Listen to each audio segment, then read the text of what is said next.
Okay, today our lecture is about the solvents. Solvents used in pharmaceutical preparations. वो कौन से solvent हैं जिनको हम फार्मास्यूटिकल प्रिपरेशंस के लिए यूटिलाइज कर सकते हैं। ठीक है, हम हर तरह का सॉल्वेंट यूज़ नहीं कर सकते। लाइक कोई भी आप जो टैप वाटर है अक्सर औकात आप वो यूज़ नहीं कर सकते।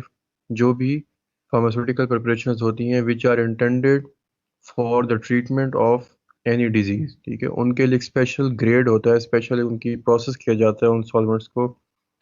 उनकी टॉक्सिसिटी और उनकी बहुत सारे उनका भी एक तरह का मोनोग्राफ होता है और वो मोनोग्राफ में मेंशन होता है कि इनकी क्या क्या टॉक्सिसिटीज़ हैं और ये किस तरीके से इनको हम यूटिलाइज कर सकते हैं। ठीक है, तो मतलब ये कोई बिल्कुल एज सच स्ट्रेट फॉरवर्ड चीज़ नहीं है कि हम कोई भी सॉल्वेंट यूज़ कर लेंगे बस ठीक है, डिसॉल्व करें और इसको जाने दें। नहीं, ऐसे नहीं होता। सॉल्वेंट्स फार्मा ग्रेड के डिफरेंट होते हैं और उनके डिफरेंट क्राइटेरियाज होते हैं। This topic is from Aulton's pharmaceutics fourth edition और इसका चैप्टर नंबर 4 है solutions. These are the contents. The first thing is a solution is a homogeneous molecular mixture of two or more components. I think कि आप लोगों ने पहले से ही solution के बारे में डेफिनेशन वगैरह भी पढ़ी होंगी। यहाँ पे मैं सिर्फ एक चीज़ ऐड करता हूँ कि when you are going to mix it, when you are going to mix two or more components, ठीक है, कोई भी दो चीज़ें हो सकती हैं, सोल्यूट सॉल्वेंट, दो सोल्यूट हो सकते हैं, दो सॉल्वेंट भी हो सकते हैं, आप लोग एक मिक्सचर बना रहे हैं। यहाँ पे जो होमोजेनस का वर्ड है, जैसे ही आप मिक्स करना स्टार्ट करते हैं मे बी उस वक्त वो सिस्टम होमोजेनाइज ना हो। ठीक है, क्योंकि अभी वो मिक्सिंग का प्रोसेस चल रहा है। अभी वो जो इंटरनल सिस्टम है जिसमें आप मिक्सिंग कर रहे हैं, लेट से एक गिलास है, गिलास में आपने वाटर यूज़ किया, दैट इज़ अ सॉल्वेंट। आपने शुगर डाल दी या आपने कोई और चीज़ डाल दी है, आपने कोई ड्रग डाल दी है, आप मिक्स करना चाहते हैं। अब जब आप मिक्सिंग स्टार्ट करेंगे तो at the start we would not term it as homogeneous, क्योंकि अभी वो उसके आपको पैलेट्स नज़र आ रहे हैं और सही तरीके से यूनिफॉर्म मिक्सिंग भी नहीं हुई। ठीक है, then what does this homogeneous mean, मतलब हमें ये किस चीज़ की तरफ इंडिकेट कर रहा है कि ये वर्ड कि आखिर वो कब कौन सा टाइम आएगा कि हम इस सोल्यूशन को बोलेंगे कि ओके दिस इज होमोजेनस। आपने मिक्स तो कर दिया है लेकिन आई एम सेइंग कि वो स्टिल अभी भी होमोजेनस नहीं है। होमोजेनस इज समथिंग दैट वो जो दोनों चीज़ें थी, सोल्यूट है सॉल्वेंट है, बेशक 5 सोल्यूट हैं तो वो 5 सोल्यूट्स और वो एक सॉल्वेंट, आप ये जो 6 चीज़ें हैं ये एक दूसरे के साथ इक्विलिब्रियम पोजीशन पे आ जाएंगी। लाइक अब आप बेशक जितनी मर्जी मिक्सिंग कर दें, वो जो उनकी सॉल्यूट सॉल्वेंट इंटरेक्शंस हैं वो डिस्टर्ब नहीं हो रही। अब वो एक पक्का स्ट्रॉन्ग बॉन्ड उनका बन चुका है और अब वो ऐसे ही रहेंगी।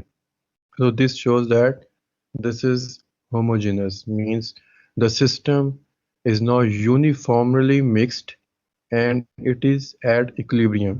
ठीक है, अक्सर औकात इसको अगर मैं और तरीके से लेकर चलूँ सॉल्यूशन की डेफिनेशन को, तो ये होता है कि एक्सोथर्मिक रिएक्शंस में हीट एनर्जी रिलीज होती है एनवायरनमेंट में। जैसे कि मैंने आपको लास्ट में बताया था कि जब हम सोडियम क्लोराइड को वाटर में पुट करते हैं तो एक माइन्यूट सी एक हीट एनर्जी जनरेट होती है, कि बहुत कम होती है लेकिन उसको मेजर कर सकते हैं। -57 या -58 समथिंग है। माइनस का वर्ड साइन हमें ये बता रहा है कि एनर्जी रिलीज हुई है इन्वायरमेंट में। तो वो जो एनर्जी रिलीज हो रही है वो क्या हो रही है, वो एनर्जी रिलीज होने के बाद अब वो जो सॉल्यूट है वो यूनिफॉर्मली मिक्स होना शुरू हो गया है। उसके पास जो एनर्जी थी उसका जो एक मॉलिक्यूल था, ठीक है, उस मॉलिक्यूल के अंदर वो एनर्जी थी और उस एनर्जी ने उस मॉलिक्यूल को जोड़ के रखा हुआ था, सोडियम और क्लोराइड को आपस में जोड़ के रखा हुआ था। लेकिन जैसे ही सॉल्वेंट मॉलिक्यूल्स ने उनके साथ इंटरेक्शन स्टार्ट किया तो अब टूट फूट स्टार्ट होगी और टूट फूटने की वजह से वो जो ब्रेक डाउन हुआ तो उसमें एनर्जी रिलीज हुई। अब वो एनर्जी जितनी देर में रिलीज हो रही है वही गेट टू नो कि रिएक्शन अभी हो रहा है, it is still not homogeneous mixture, अभी तक प्रोसेस चल रहा है। जैसे ही वो एनर्जी ख़त्म हो जाएगी आप लोग चेक करेंगे कैलोरीमीटर से या किसी और थर्मामीटर से, आप चेक कर लेंगे ओके आप टेम्परेचर बिल्कुल नॉर्मल है, मतलब रूम टेम्परेचर ही है, इसमें कोई हाई टेम्परेचर आपको नज़र नहीं आ रहा, तो मीन्स कि जो एनर्जी निकलनी थी वो निकल चुकी है। जो सॉल्ट के जो क्रिस्टल्स है वो टूटने थे वो टूट चुके हैं and now it is uniform solution, uniform mixture. ठीक है, तो यहाँ पे दो वर्ड्स आगे, एक तो होमोजेनस मिक्सचर क्या है, which is at a stable equilibrium state. वो जो सिस्टम होगा it would be at equilibrium state and it would be uniformly mixed. The simplest solution consist of two component. जो बहुत ही, अगर हम सिंपलेस्ट एग्जांपल लेते हैं तो एक सॉल्वेंट होता है और एक सॉल्यूट होता है। ज़्यादातर इसमें चीज़ें ज़्यादा ही होती हैं, मतलब आप एक्सीपिएंट्स भी डाल रहे होते हैं। जिसमें आप सिरप की बात करते हैं तो सिरप में आपके पास मल्टीपल चीज़ें आ सकती हैं, प्रिजर्वेटिव्स भी हो सकते हैं, इसमें और भी कंपोनेंट्स हो सकते हैं, फ्लेवरिंग एजेंट्स भी हो सकते हैं। तो हमारे पास क्या होगा, व्हीकल में मल्टीपल सॉल्यूट्स आ रहे हैं यहाँ पे। लेकिन सिंपलेस्ट सोल्यूशन क्या है, it consist of just one solute and one solvent. The solute and the solvent could be in the solid, liquid और गैसियस स्टेट्स ऑफ मैटर। जैसे कि हमें पता है कि तीन फिजिकल स्टेट्स होती हैं, उनमें किसी भी फॉर्म में सॉल्यूट और सॉल्वेंट हो सकते हैं और इनके आपस में मिक्सचर भी बनाए जा सकते हैं। Most commonly, solid solutes are dissolved in a liquid solvent system. Most of the time, like more than 90% of the time, we are trying to dissolve a solid solute in a liquid system. जितने भी हमारे experiments होंगे, जो भी होगा, आपने जो भी अभी आपकी स्टडीज भी आएंगी, प्री फॉर्मुलेशन पढ़ भी चुके हैं, थोड़ा सा आगे जो फर्दर आएंगी उसमें बेसिकली क्या कर रहे हैं, we are trying to dissolve that specific solute in a solvent. उसको हम किस किस तरीके से डिसॉल्व करने की कोशिश करते हैं, लाइक टेम्परेचर इंक्रीज कर रहे हैं, उसका पार्टिकल साइज कम कर रहे हैं, पीएच चेंज करेंगे, किसी तरीके से वो जो सॉलिड सोल्यूट है उसको हम डिसॉल्व कर लें। क्योंकि हमारी जो मोस्टली जो प्रिपरेशंस हैं, वी हैव सॉलिड एपीआई। ठीक है, हमारे पास जो एक्टिव इंग्रेडिएंट्स होते हैं वो ऑलमोस्ट ऑलमोस्ट क्या, मोस्ट ऑफ द टाइम, जितनी दफ़ा भी इनकाउंटर आपका होगा इसमें, आपको चीज़ों में नज़र आएंगी आप लोगों को, तो वो क्या है, it would be a solid state, solid solute. ठीक है, तो हमें इसलिए मुख्तलिफ टेक्निक्स के ऊपर रिसर्च हुई कि मोस्टली जो हमारे पास एपीआई है वो सॉलिड है, तो हमें उसको रिसर्च करनी पड़ी, क्योंकि हम इसको डिजोल्व करके चेक करेंगे किस तरीके से सॉलिबिलिटी इसकी इंक्रीज कर सकते हैं। सॉल्वेंट, ये एक डेफिनेशन मुझे मिली थी, मैं आप लोगों के साथ यहाँ पे शेयर कर रहा हूँ। Solvent is derived from a Latin word solvo. Solvo का क्या मतलब है, loosen, untie and solve। okay? Solvent अब ऐसी चीज़ है जो कि सॉल्यूट पार्टिकल्स को, सॉल्यूट के मॉलिक्यूल्स को डिसोशिएट करती है, डिसइंटीग्रेट करती है। ठीक है, जैसे कि मैंने आपको सोडियम क्लोराइड की एग्जांपल दी है, तो सॉल्वेंट हम उसे बोलेंगे जो सोडियम क्लोराइड के क्रिस्टल को ब्रेक डाउन कर दे, सोडियम को अलग कर दे, क्लोराइड को अलग कर दे। अगर आपने अपनी एफएससी की बुक्स वगैरह में या ए लेवल ओ लेवल की बुक्स में अगर आपने पढ़ा हो तो आपको वो पिक्चर एक याद होगी कि सोडियम के इर्द गिर्द वाटर के मॉलिक्यूल्स उन्होंने घेरा किया हुआ है, उनको घेर के रखा हुआ है सर्कल फॉर्म में। क्लोराइड को भी उन्होंने सर्कुलर फॉर्म में अलग किया हुआ है, और उनकी जो आपस की इंट्रैक्शन है सोडियम क्लोराइड की, अब वो बिल्कुल ख़त्म हो चुकी है। अब उनकी जो इंट्रैक्शन है वो वाटर मॉलिक्यूल्स के साथ है। तो ये क्या है, अब सॉल्वेंट ने क्या किया है, उनको अनटाई कर दिया है। ठीक है, दो जो कंपोनेंट्स थे एक सॉल्ट के अंदर, अब वो अनटाई हो गए हैं, they are loosened up, they are solved. ठीक है, दे आर सॉल्व, डिजॉल्व, वो डिजॉल्व हो चुके हैं, और अब वो उनका आपस में जो इंट्रैक्शन था, जो इलेक्ट्रोस्टैटिक फोर्सेस ऑफ अट्रैक्शन थी, वो खत्म हो चुकी है। और इस तरीके से जो सॉल्वेंट है वो डिजॉल्व कर देता है सोल्यूट को, रिजल्टिंग इन अ सॉल्यूशन। और हमारे पास एक अल्टीमेटली एक यूनिफॉर्म होमोजेनस एक सॉल्यूशन बन जाता है जो कि एक इक्विलिब्रियम स्टेट पे होता है। Solvent is usually a liquid. अब जैसे कि एक रूल ऑफ थंब है कि API mostly, most of the time solid होते हैं, इसी तरह एक रूल ऑफ थंब है कि सॉल्वेंट भी मोस्टली जो भी हम लोग यूज़ कर रहे हैं दीज आर लिक्विड।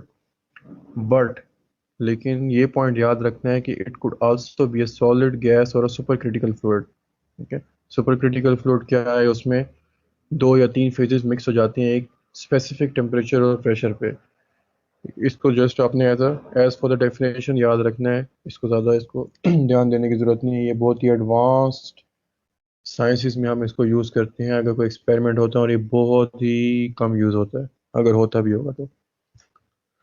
मतलब आज तक मैंने कोई ऐसा रिसर्च पेपर नहीं पढ़ा जिन्होंने सुपर क्रिटिकल फ्लूइड को एज अ सॉल्वेंट यूज़ किया हो। मतलब ये कोई न्यूक्लियर साइंसेज और इन चीज़ों में अब वो वाली डेफिनेशन भी यहाँ पे यूनिफॉर्म डेफिनेशन यूज़ करनी है, तो वहाँ पे हम इसको भी लेके चल रहे हैं।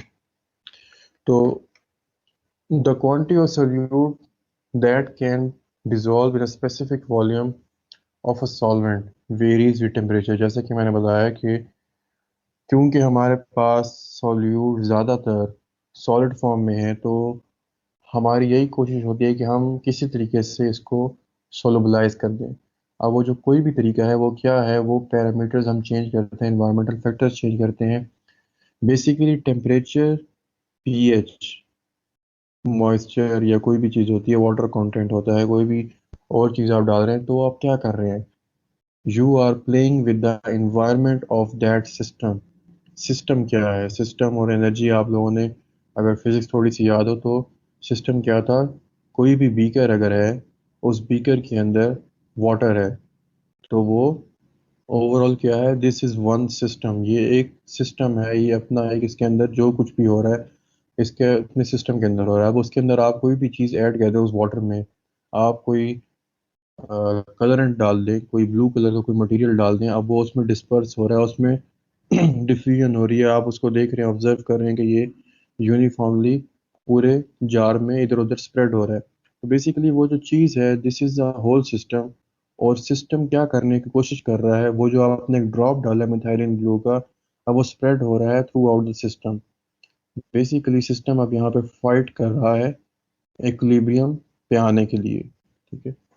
तो similarly when we rise the temperature, जब भी हम टेम्परेचर को इंक्रीज करेंगे तो क्या होगा, सिस्टम इस हाई टेम्परेचर को compete करने के लिए मूव करेगा, किसी ना किसी तरह से इसकी मूवमेंट इंक्रीज होगी, क्योंकि नॉर्मल स्टेट से अब वो हाई स्टेट में चला गया, एक नॉन इक्विलिब्रियम स्टेट में चला गया, मतलब सिस्टम को हमने डिस्टर्ब किया।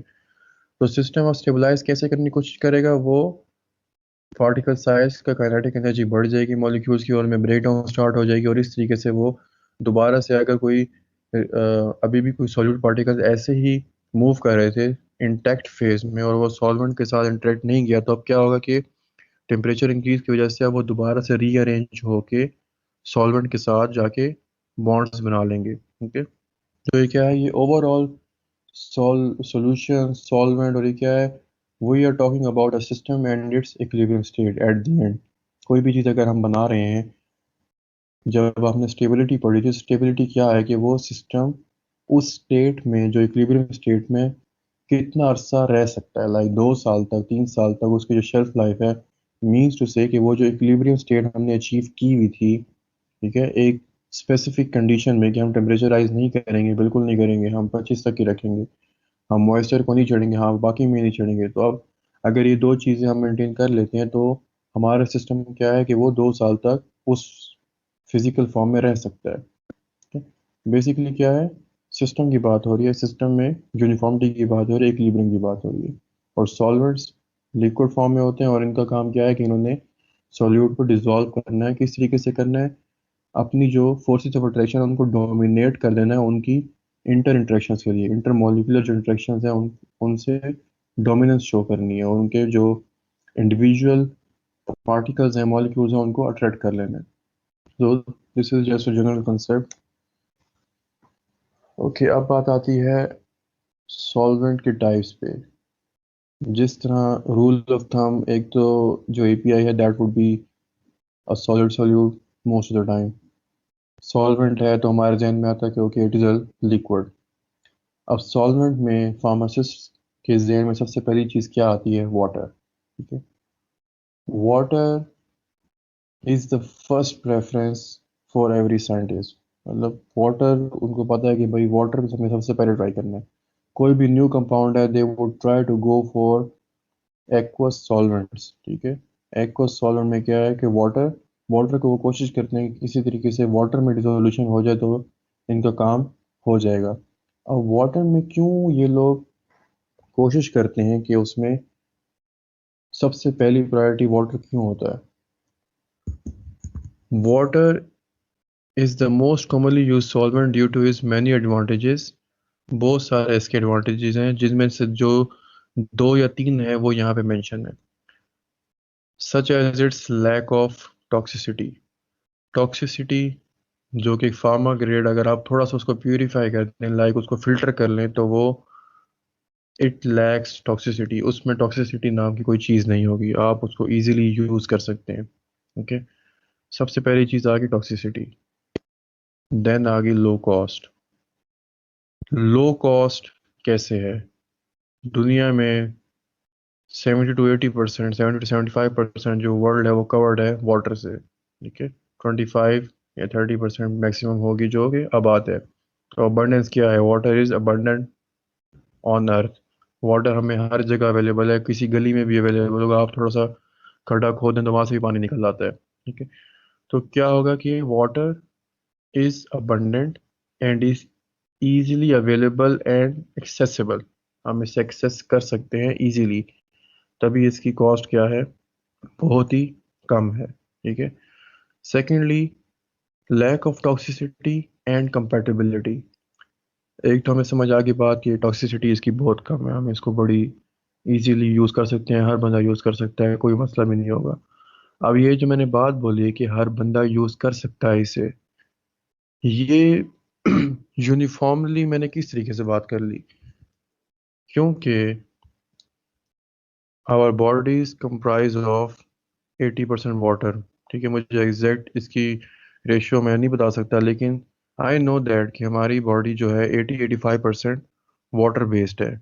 आपके सेल्स में 80% से ज़्यादा वाटर है। जितने भी आपके ट्रिलियंस ऑफ सेल्स हैं ह्यूमन बॉडी में, उनमें क्या है, उनकी जो मेन कंपोजिशन है दैट इज़ अ साइटोप्लाज्म, और वो वाटर है। ठीक है। और उसमें मैक्सिमम जो मेजर कंपोनेंट है दैट इज़ वाटर। अब जब एक ह्यूमन बॉडी बेस ही वाटर पे कर रही है, तो हमारी प्रायोरिटी वाटर क्यों नहीं होगी? ठीक है। क्योंकि हमें पता है कि अगर हम वाटर बेस्ड सॉल्वेंट यूज़ करते हैं, वाटर सॉल्वेंट यूज़ करते हैं, और हम उसमें कोई ड्रग को उसमें डिजोल्व कर लेते हैं, उसको एडमिनिस्टर कर देते हैं बॉडी में, तो हमारी बॉडी उसको इजीली एक्सेप्ट करती है। क्योंकि उसके जो मेन व्हीकल है वो हमारी बॉडी के साथ कंपेटेबल है, ह्यूमंस के साथ कंपेटेबल है हम। क्योंकि हमारी अपनी बॉडी वाटर बेस्ड बॉडी है, मैक्सिमम जो प्रोपोर्शन है वो वाटर का है। तो इस वजह से it is the most preferred solvent for the pharmaceutical manufacturing. ठीक है। अब यहाँ पे आगे मुख्तलिफ इसके पॉइंट्स आते जाएंगे कि क्यों होता है और कैसे होता है। Tap water which is drinking water, जो हम लोग घरों में नॉर्मली यूज़ करते हैं, is not normally used for the manufacture of pharmaceutical solutions or for extemporaneous compounding। Compounding क्या है? आप लोगों को इसका आइडिया है कि हम फार्मेसी में जिस तरह ऑन डिमांड जो प्रिस्क्रिप्शंस होती हैं, जो कि उसकी हमने कंपाउंडिंग करनी होती है, फार्मासिस्ट उसी वक्त आपको कोई ना कोई सीरप पे कोई ना कोई चीज़ वहाँ पे कंपाउंड करके दे देता है। ठीक है। तो वो जो एट द स्पॉट कंपाउंडिंग है दैट इज़ एक्सटेम्पोरेनियस कंपाउंडिंग। और जो लार्ज स्केल में जो एक प्रॉपर स्केल पे मैन्युफैक्चरिंग हो रही है that is manufacturing at pharmaceutical level. हम उस लेवल पे जो मैन्युफैक्चरिंग करें लार्ज स्केल पे। अब टैप वाटर को हम यूज़ नहीं कर सकते, क्योंकि हो सकता है कि आप लोगों की जो बॉडीज़ हैं वो आप लोगों के जहाँ पे आप लोग रह रहे हैं, रेजिडेंट एरिया जहाँ पे, उसके हिसाब से बॉडी एडजस्ट होगी वो, लेकिन वो फार्मा ग्रेड पे पूरा नहीं उतरती। क्योंकि हो सकता है कि अक्सर आप लोगों ने भी सुना होगा कि हमारे इलाके का पानी बहुत मीठा है, किसी को कोई कहता है यहाँ पे बहुत नमकीन पानी है, कोई कहता है यहाँ पे खारा पानी है। तो क्या है कि वो उनकी मजबूरी है, वो वहाँ पे पी लेते हैं, उनको इतनी टेंशन नहीं लेते और वो उसको एक्सेप्ट भी कर लेते हैं, वो they are okay with that. Pharmaceutical manufacturing में जो टैबलेट्स हैं वो थ्रू आउट द पाकिस्तान जा रही होगी। अगर मैं पाकिस्तान की बात करता हूँ, ज़रूरी नहीं है कि अगर आपने, हो सकता है एक इलाके का पानी आपने टैप वाटर यूज़ कर लिया, उस टैप वाटर में कोई एक कंपोनेंट ज़्यादा था, लाइक कोई भी चीज़ ज़्यादा हो सकती है, लाइक हैवी वाटर था, कुछ भी था, लेकिन वो वहाँ की आबादी को फ़र्क नहीं पड़ रहा। दे आर मतलब उनमें वो इसको यूज़ कर रहे हैं और उनको इससे कोई इशू नहीं है इस वाटर से। आपने उस वाटर में दवाई बना दी है, उस आबादी पे तो वो इट्स ओके, लेकिन जब वो मार्केट की जाएगी थ्रू आउट पाकिस्तान, तो वहाँ पे क्या होगा? वहाँ पे कोई ना कोई प्रॉब्लम कॉज होगा हैवी वाटर से, या उस वाटर का जो भी कंस्टिट्यूएंट है, हो सकता है कोई मसला हो जाए। ठीक है। एक तो ये रीज़न है। दूसरी ये कि टैप वाटर हम इसलिए यूज़ नहीं कर रहे कि उसमें कोई ना कोई टॉक्सिन या कोई ना कोई मेटल ऐसे हो सकते हैं जो कि हमारे एपीआई के साथ इंटरफेयर कर सकते हैं। ठीक है। Active pharmaceutical ingredient is a sensitive thing. वो एक प्योर फॉर्म में होता है, और हो सकता है कि टैप वाटर में कोई 5 मॉलिक्यूल ही बेशक हों, 5 मॉलिक्यूल या 5 पार्टिकल्स किसी लेड के हों या किसी मेटल के हों, वो जाके क्या करेंगे, मे बी वो एपीआई के साथ जाके रिएक्ट कर दें, उसके साथ बाइंड कर दें, and it could lead to poisoning in the body. Metal poisoning भी हो सकती है। तो ये डिफरेंट पर्सपेक्टिव्स हैं कि हम लोग टैप वाटर क्यों नहीं यूज़ करें। इसमें बैक्टीरिया भी हो सकते हैं, टॉक्सिन्स भी हो सकते हैं, जो कि प्रॉब्लमेटिक हो सकते हैं। सिंपल तरीका क्या है कि जो सिंपलेस्ट तरीका दैट इज़ अ डिस्टिलेशन। हम लोग टैप वाटर को डिस्टिल करके फार्मास्यूटिकल मैन्युफैक्चरिंग में यूज़ कर सकते हैं। लैब्स में भी आप लोग जो काम कर रहे होंगे दैट वुड बी प्योरली, उसमें हम लोग डिस्टिलेशन अपरेटस आप लोगों का लगा है, वहाँ पे हम डिस्टिल वाटर को यूज़ करेंगे। ठीक है? जब भी हम कोई मैन्युफैक्चरिंग करेंगे, आप लोग जो स्यूटिक से मैन्युफैक्चरिंग करेंगे, तो उसमें क्या होगा कि आप डिस्टिल वाटर को यूज़ कर सकते हैं। उसके बाद कुछ यहाँ पे एडवांस फॉर्म्स हैं मज़ीद, अगर आपने और भी उसको प्यूरीफाई करना है, then we can go for ion exchange methods, reverse osmosis. ठीक है, और भी हम इसको प्यूरीफाई कर सकते हैं। अब ये तो होगी जनरल प्यूरिफिकेशन की टेक्निक्स। ठीक है, हमने डिस्टिलेशन कर दी, हम उसका सिरप बना सकते हैं। हम उसे सिरप सिरप में ऐसे कोई इशू नहीं होगा अगर वो डिस्टिल वाटर से हुआ है या उसमें ऑस्मोसिस करके आपने उसको प्यूरिफाई कर दिए। बट फॉर पेरेंट्रल्स, पेरेंट्रल्स क्या हैं, जो कि हम इंजेक्शन यूज़ करते हैं डायरेक्ट ब्लड स्ट्रीम में या इनटू द मसल या किसी भी जगह पे, इंसुलिन वगैरह जिस तरह होती हैं, तो वो क्या है कि वो डायरेक्ट ब्लड स्ट्रीम में या मसल के उसमें नेटवर्क में जा रही होती हैं। उसमें क्या है कि उसमें we have to be extra careful. उसके लिए जो हम वाटर यूज़ कर रहे हैं that is known as water for injection. Water for injection की करेक्टरिस्टिक क्या है, it is free from pyrogens. Pyrogens क्या हैं, these are fever causing agents. वो वाले एजेंट्स, वो वाले बैक्टीरिया, वो वाले माइक्रोब्स जो कि फीवर कॉज कर सकते हैं। ठीक है। तो पेरेंट्रल्स में हमें इस वजह से एहतियात करनी पड़ती है कि उसमें हम फौरी तौर पे हमें, अगर कोई उसमें कोई चीज़ थी, कोई मटेरियल था, टॉक्सिन था, तो हमें जो उसका रिएक्शन होगा वो with in seconds, under the minute हमें वो रिएक्शन आ जाएगा, क्योंकि आप लोग डायरेक्ट ब्लड स्ट्रीम में उसे पुट कर रहे हैं। ब्लड स्ट्रीम में for example water for injection में बैक्टीरिया आ गया, कोई भी बैक्टीरिया हो सकता है, आप लोगों ने उसको डायरेक्ट उसमें पुट कर दिया, ब्लड स्ट्रीम में आईवी इंजेक्शन लगा दिया, इंट्रावीनस लगा दिए। अब वो अंडर 5 सेकेंड या 10 सेकेंड्स वो हार्ट से गुजर के पूरी बॉडी में पंप हो गया है ब्लड। अब बैक्टीरिया वो कहाँ कहाँ नहीं गया, वो हार्ट में हो सकता है जाके वहाँ पे इन्फेक्शन कॉज कर दे, कहीं लिवर में जाके कर दे, स्टमक में लाइनिंग में कर दे, कुछ भी कर दे।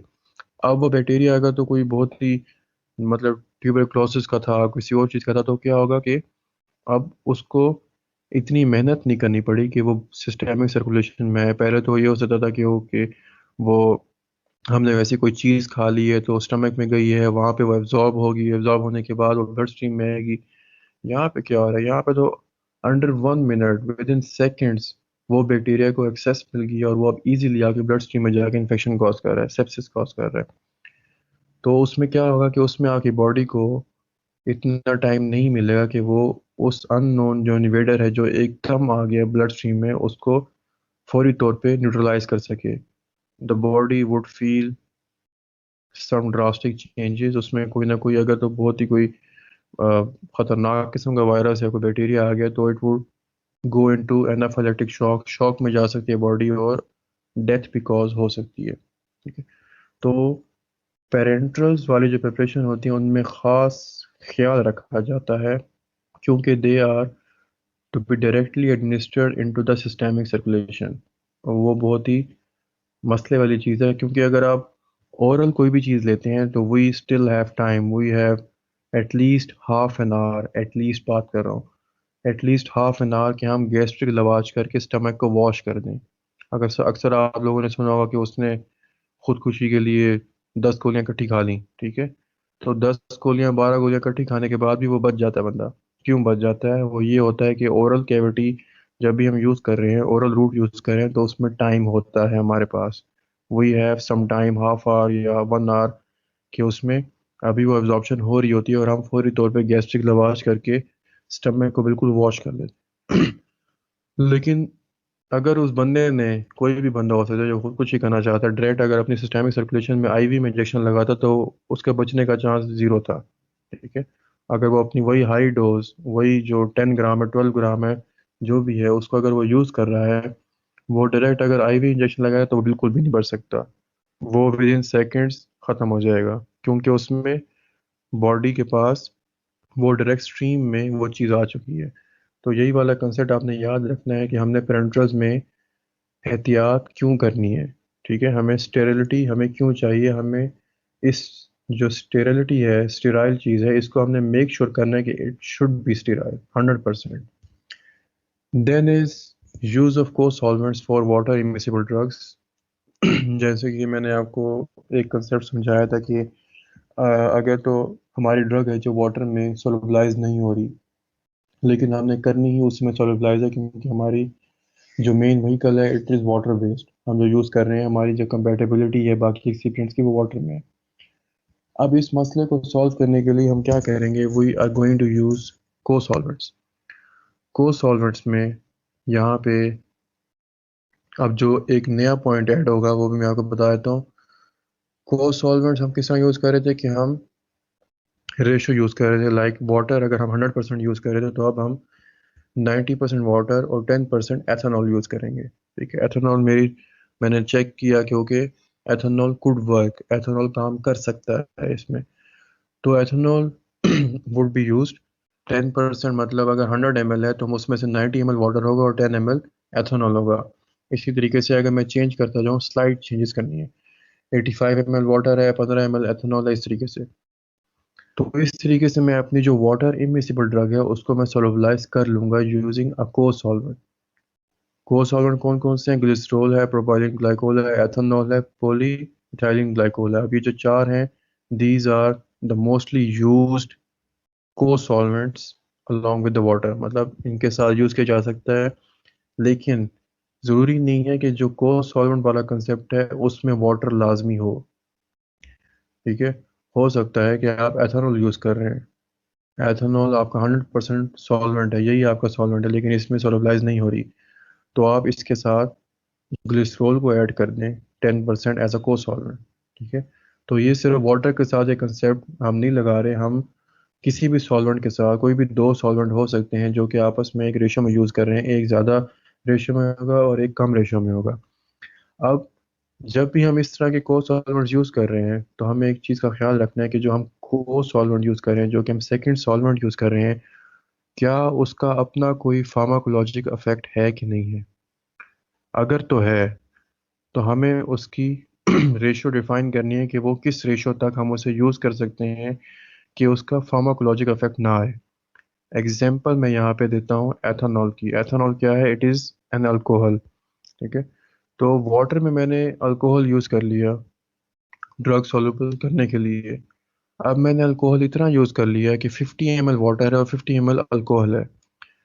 When the patient would utilize that formulation, अब वो जब पेशेंट यूटिलाइज करेगा तो उसमें अल्कोहल की वजह से भी सिम्टम्स आने शुरू होंगे, अल्कोहल का भी इफेक्ट आना शुरू होगा।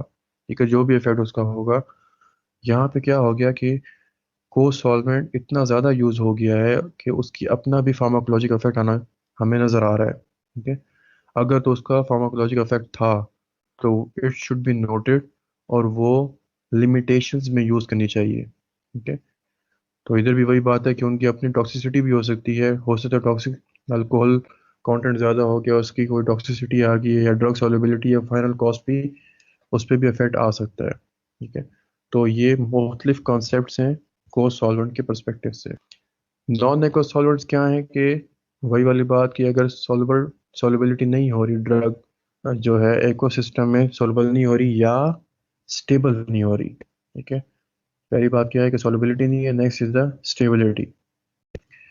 तो हम उसमें क्या कर सकते हैं, हम नॉन एक्वस सॉल्वेंट्स को as a main vehicle use कर सकते हैं। ठीक है, और ज़्यादातर ये क्या होता है, ये जो IM इंट्रामस्कुलर या टॉपिकल रूट्स में हम इस तरह के व्हीकल्स को यूज़ करते हैं।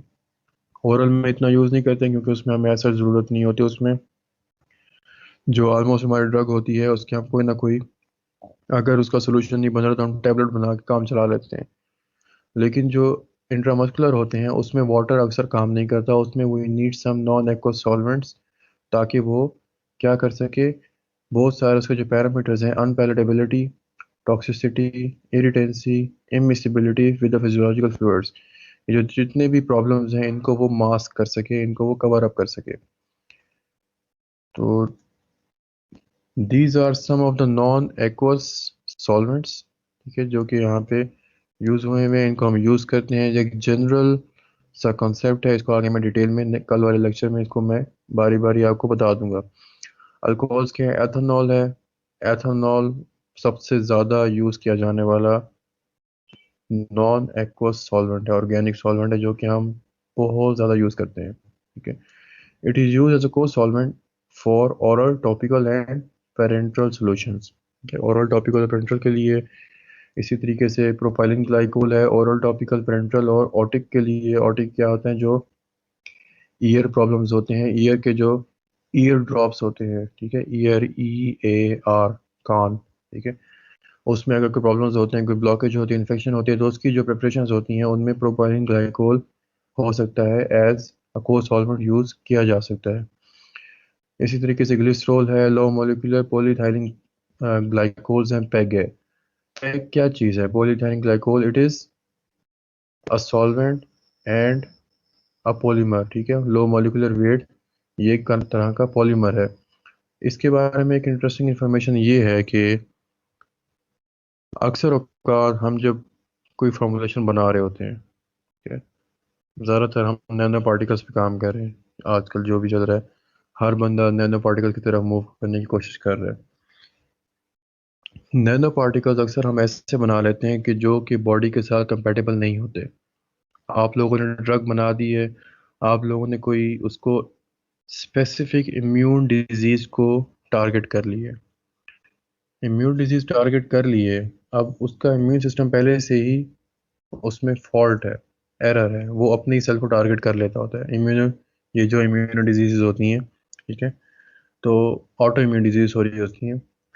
ये एक मैं एग्जांपल बता रहा हूँ, इसमें इससे ज़्यादा रिलेटेड नहीं है, लेकिन मैं ये बता रहा हूँ कि जिस तरह ऑटो इम्यून डिजीज़ अपने ही सेल्स को टारगेट करना शुरू कर देती है, इसी तरीके से समटाइम्स बॉडी में जैसे ही हम कोई मेडिसिन लेते हैं तो वो टारगेट होना शुरू हो जाती है by the immune response of the body, ठीक है। वो उस मेडिसिन को एज अ फॉरेन पार्टिकल समझती है और वो क्या करती है, उसको डिस्ट्रॉय कर देती है, और इस तरीके से ट्रीटमेंट सक्सेसफुल नहीं होता। पॉलीइथाइलिन ग्लाइकोल एक ऐसा पॉलीमर है जो कि वो जो नैनो पार्टिकल बनता है, वो जो एक दवाई हम बना रहे हैं, जो फॉर्मुलेशन बना रहे हैं, वो उसको समझ लें कि एज अ स्टेल्थ फॉर्मुलेशन बना रहता है। स्टेल्थ, आई थिंक आप लोगों को आइडिया होगा, स्टेल्थ का मतलब ये है कि वो इनविजिबल हो जाती है ब्लड स्ट्रीम में, invisible towards the immune response, wide WBCs के लिए वो इनविजिबल हो जाएगी। जो भी पैक कोटेड मेडिसिन होगी, पैक जिस जिस मेडिसिन में पैक यूज़ हुआ हुआ है, पैक की कोटिंग हुई हुई है पॉलीथाइलिन ग्लाइकोल की। पॉलीथाइलिन ग्लाइकोल क्या करता है, stealth nano particles, nano medicine बनाने में यूज़ होता है। स्टेल्थ में क्या होगा कि अब जो नैनो पार्टिकल पैक के साथ कोट हुआ हुआ है, PEG उसमें यूज़ हुआ है पॉलीथाइलिन ग्लाइकोल, उसमें क्या होगा कि वो जो मटेरियल है अब वो विजिबल नहीं हो रहा। WBC जो भी हमारी बॉडी में जो भी पुलिस फिर रही है, वाइट ब्लड सेल्स फिर रहे हैं, ठीक है, अब उनको वो नज़र नहीं आ रहा और वो अफेक्टिवली अपना काम कर सकती है, ट्रीटमेंट सक्सेसफुल किया जा सकता है। तो this was an interesting information about PEG, जो कि लेटेस्ट हमारे यहाँ पे यूज़ किया जा रहा है, और उनका जो पर्पज़ है, स्टेल्थ नैनो पार्टिकल्स बना रहे हैं हम PEG को यूज़ करने के यूज़ करके। सो फिक्स्ड ऑयल्स भी हैं, हम उनको यूज़ करते हैं, नॉन वोलेटाइल भी होते हैं, डिफरेंट ऑयल्स हैं जो कि इंट्रामस्कुलर इंजेक्शन में हम लोग यूज़ कर सकते हैं, लेकिन इनका यूज़ अब बहुत ही मिनिमम हो गया, बहुत ही कम हो गया, क्योंकि इनमें क्या है कि टॉक्सिसिटी और पेन और इस तरह की प्रॉब्लम्स आने शुरू हो गई हैं। और जो मोस्ट प्रॉब्लमेटिक था वो दैट वाज एलर्जिक रिएक्शन। कुछ लोग थे जिनमें इन डिफरेंट किस्म के ऑयल से एलर्जिक रिएक्शन स्टार्ट हो जाते थे, तो उसमें फिजिबिलिटी नहीं थी, कंप्लायंस नहीं थी पेशेंट की कि हम उनको एडमिनिस्टर कर सकें, तो इनका यूज़ बहुत लिमिटेड हो चुका है। And these are being replaced by synthetic alternative such as ethyl oleate इनकी जगह पे यूज़ किया जाता है। Then are the esters dimethyl sulfoxide, ethyl ether, ये आप लोग देख लीजिएगा, ये भी सिमिलरली हैं, इनके यूजेस वगैरह भी एक जनरल लेवल पे यहाँ पर डिस्कस किए हुए हैं। नेक्स्ट लेक्चर में मैं इनको मज़ीद एलाबोरेट करके बताऊंगा। Okay now water. वाटर क्योंकि एक यूनिवर्सल सब्सटेंस है, यूनिवर्सल सॉल्वेंट है, अबंडेंट है, हम इसको यूज़ करते हैं फार्मास्यूटिकल प्रिपरेशंस में। Water is capable of dissolving a variety of different substance. एक और भी पॉइंट यहाँ पे ये आ गया कि अब वाटर जो है एक तो अबंडेंट है, लो कॉस्ट है, टॉक्सिसिटी भी कम है। इसके अलावा most of the substances water में डिजॉल्व हो जाते हैं। ठीक है, तो ये क्या होगा, यूनिवर्सल सॉल्वेंट इसको हमने कह दिया। It is waters chemical composition and physical attributes that makes it such an excellent solvent. Water molecules have a polar arrangement. वही इसमें जो अरेंजमेंट होती है bonds बने हुए होते हैं, और हाइड्रोजन बॉन्डिंग की वजह से ये ज़्यादा जो इसकी क्वालिटीज़ हैं, वो एट्रीब्यूट्स हैं, वो इन्हांस हो जाते हैं। अदर जो सॉल्यूट के पार्टिकल्स हैं उनके इर्द गिर्द आ जाएगा और उनको उनके साथ फोर्सेस ऑफ अट्रैक्शन बना लेगा। This allows the water molecules to become attracted to many other different types of molecules. अगर आपको याद हो केमिस्ट्री थोड़ी सी, तो हर मॉलिक्यूल में कोई ना कोई डाइपोल बन जाता है। Either it is a permanent dipole और अ टेम्परेरी डाइपोल। ठीक है, वो जब नेगेटिव और पॉजिटिव की जब शिफ्टिंग होती है, ठीक है, इलेक्ट्रॉन्स हो सकता है किसी एक जगह पे ज़्यादा हो जाए, तो वहाँ पे क्या होता है कि टेम्परेरी नेगेटिव डाइपोल बन जाता है। तो ऑलमोस्ट हर पार्टिकल में, हर सॉल्यूट में, हर सॉल्वेंट के जो मॉलिक्यूल है, किसी हर मॉलिक्यूल में ये वाली सिचुएशन आती जाती रहती है। किसी में परमानेंट हो जाती है, लाइक वाटर है तो उसमें परमानेंट है, जो पॉजिटिव इलेक्ट्रिक चार्ज है, like that is partial positive charge, जो डाइपोल है वो हाइड्रोजन पे है। ठीक है, जो नेगेटिव डाइपोल है वो ऑक्सीजन पे है। ये परमानेंट चार्जेस यहाँ पे आ चुके हैं। तो मुख्तलिफ कंपोनेंट्स में टेम्परेरी डाइपोल्स हो सकते हैं बन जाएं उस टाइम पे, और वो इनके साथ पॉजिटिव के साथ नेगेटिव अट्रैक्ट हो जाए, नेगेटिव के साथ पॉजिटिव अट्रैक्ट हो जाए। तो ये वाली जो क्वालिटी है, ये वाटर को यूनिवर्सल सॉल्वेंट बनाती है, और ये एक इम्पॉर्टेंट क्वालिटी है इसकी।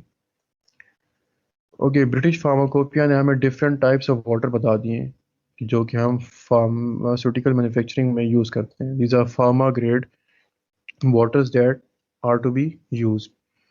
प्यूरिफाइड वाटर है, it does not have to be sterile और पायरोजेनिक।